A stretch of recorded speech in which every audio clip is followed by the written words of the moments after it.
So you're at the end of the business presentation. At the end of the business presentation, if you really think it through, the person can say one of three things. Yes, I want to get involved in Ambit Energy. I have a big why. I see it. How do I get started? And you're going to go right to the computer. You're going to sign them up online. The second thing they can say is, no, the timing's not right for me. You know, I absolutely unequivocally do not want to do this business. It's going to damage my reputation in the real estate industry. So you can get a definitive yes, or you can get a definitive no. Now, I can tell you right now, neither one of those happen very often. Okay, about 10% are going to say yes, about 10% are going to say no. But about 80% of the people are going to say the third choice, which I classify as maybe. Okay? They're going to say, I don't know if I have the money. I don't know if I have the time. I need to talk to my wife. I need to talk to my husband. There's a gazillion different ways that they can say maybe. I mean, literally a gazillion different ways they can say maybe. So they're going to say yes, they're going to say no, or they're going to say maybe.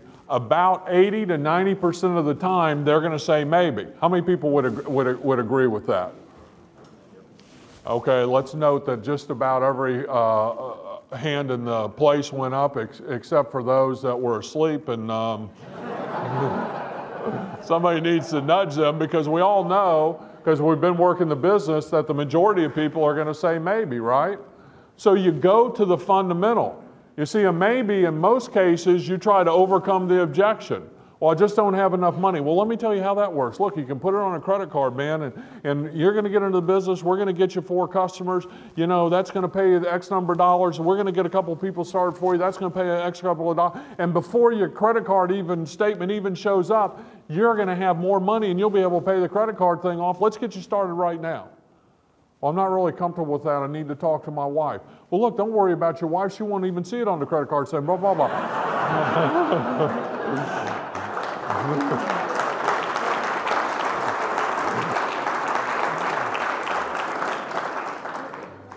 If it's any consolation to you, I used to do all that too.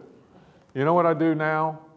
Is if they say maybe, okay, so it's going to, again, I want you to understand that maybe is going to come to you a gazillion different ways. If you can focus on, they either said yes and I'm signing them up on the computer, or they're really negative and they said no, and respect that no, folks. Don't try to overcome the objection. If somebody doesn't want to do the business, thank them, ask them to be your customer, and that's the end of it.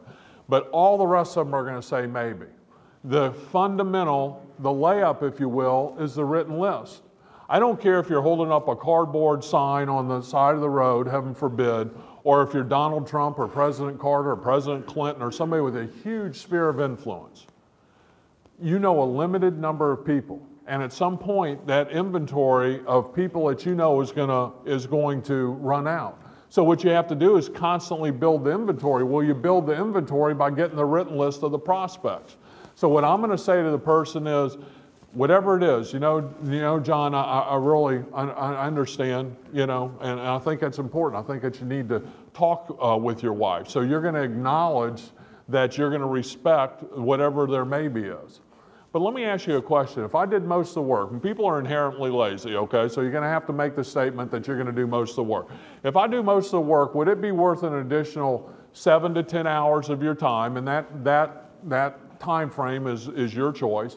7 to 10 hours of your time to see if we could talk to a few people about this business on your behalf. These are people that you know, love, and trust. These are business people in the community. And John, wouldn't you agree with me that if everybody in the business, you always lead with the negative, everybody that we talk to about this business said no, that this is probably something you shouldn't do?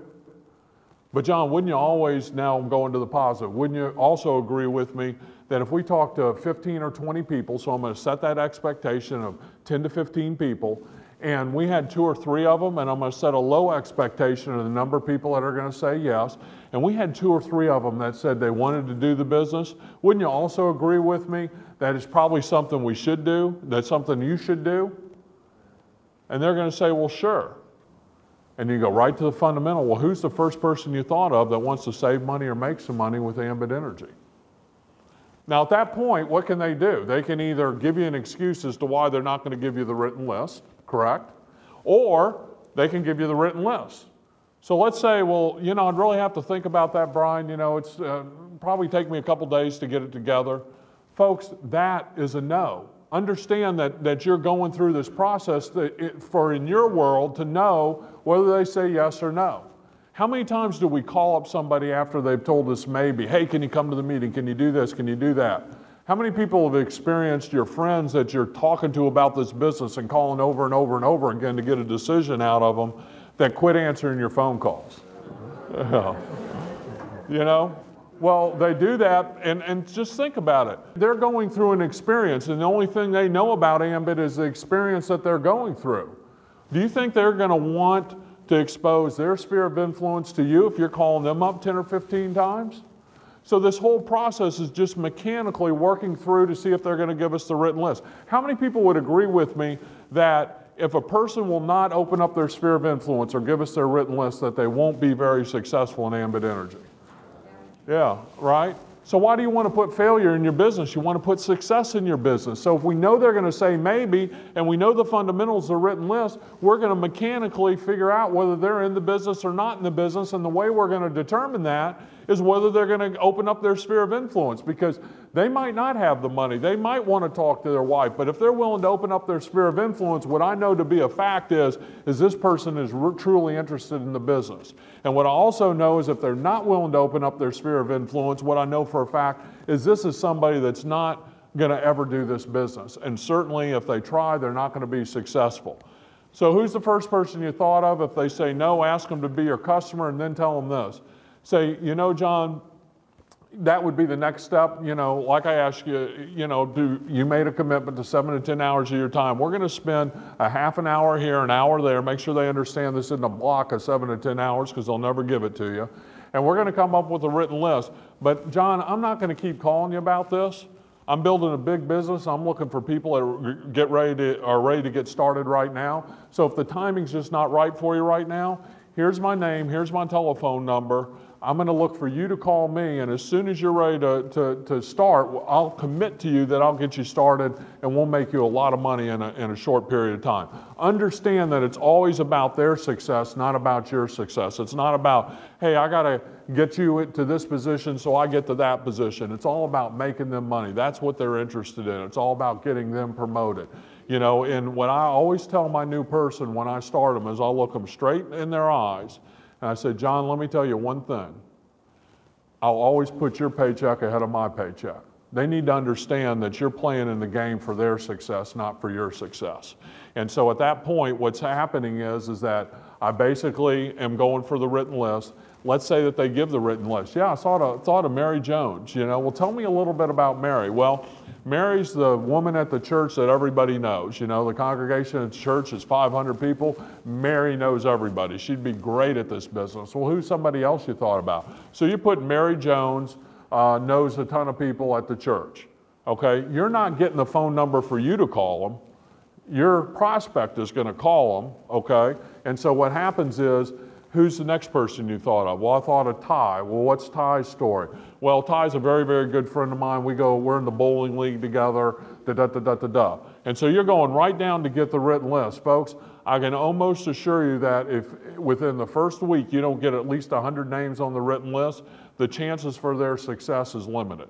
Okay, so this isn't about getting 5 or 6 names. This is about a 7 to 10 hour commitment to get a very substantial written list. And then what are you going to do? You're going to teach that person how to invite without collapsing the business presentation into it. You're going to get that prospect's prospect now to take a look at the videos, or you're going to hand them a DVD, or you're going to put them into a lunch meeting, or you get them in home, or you're going to get them to that hotel meeting. You're going to show them the business presentation. And at the end of the business presentation, that prospect's prospect can say what? Yes, I want to get in the business, pull out the computer and sign them up. No, I'm not interested in getting into the business, but what are 80 to 85% of them, maybe even 90% of them going to say? Maybe. So what's the fundamental? Well, Mary, let me ask you something, and keep your checkbook in your pocket. Would it be worth an additional 7 to 10 hours of your time if I do most of the work? See if Ambit could work for you and your family. What we would do is just sit down, make a list right now, people that you know, just like John did, And we'll just ask a few people to take a look at the business, just like you looked at the videos and you decided to come out to the meeting tonight. And Mary, wouldn't you agree with me, always leading with the negative, that we talked to 20 people for you, setting the expectation, and all 20 people said no to this business, that it's probably something you shouldn't do, and they'll say yes every single time. But Mary, wouldn't you also agree that if we were talking to 20 people and 2 or 3 of them said yes to the business, that this is probably something you should do? And they'll say yes every time. Well, who's the first person you thought of that wanted to save money being a customer or make money as an Ambit consultant? She's either going to give you the list or she's not going to give you the list. If she gives you the list, then you're going to sit down with their prospects. So now you've got John, then you've got Mary. Mary puts you in front of Joe. And folks, this business is so sweet it'll give you a cavity, okay? I mean, you know, I'm telling you, this thing is unbelievable. It used to be that you could go 6, 7, 8, when I was in the telecom business, we'd go 6, 7, 8 layers deep before somebody would say yes.